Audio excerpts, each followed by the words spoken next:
Now, the visit comes the day before hundreds of thousands of federal workers will actually miss their first paycheck during the 20-day-old shutdown. Channel 3's Matthew Campbell is live now with the latest and financial advice for the workers who won't get paid. Matthew. Well, Aaron and Mark, this is about to be the longest government shutdown on record, and it's a troubling time for the thousands of workers caught right in the middle of it.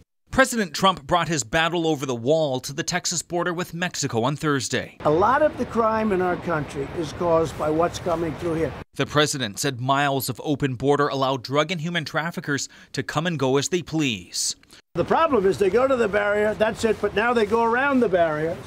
So when you fill up the gaps, it's going to be a much different day. With the standoff between the White House and Democratic leaders only intensifying, the question now, will the president declare a national emergency to sidestep Congress and fund a wall? Are you closer to declaring an emergency? We are. I would like to look at broader. I think we can do this quickly because this is common sense and it's not expensive. South Carolina Republican Senator Lindsey Graham released a statement saying it's time for the president to use emergency powers after Graham's efforts to forge a deal seemed to fall apart on Thursday. I just don't see a pathway forward. Why are you rejecting it at the expense of the health, safety, and well-being of the American people? House Speaker Nancy Pelosi criticized Republicans for rejecting Democratic funding bills that would reopen several government agencies.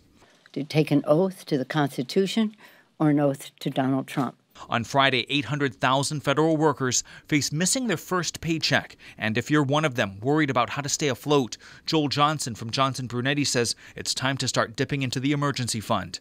Credit cards would be next, but avoid touching retirement accounts. Even if you have to do short-term borrowing or maybe even put something on credit cards, I personally would rather put something on a credit card than touch my retirement accounts. Now, Johnson says that emergency fund should have enough to cover someone for up to 2 months. He also suggests having a talk with creditors about delaying payments. And in the meantime, the Senate voted to provide back pay for impacted workers when the shutdown ends. The House is expected to vote on it tomorrow. Live in studio, Matthew Campbell, Channel 3 News.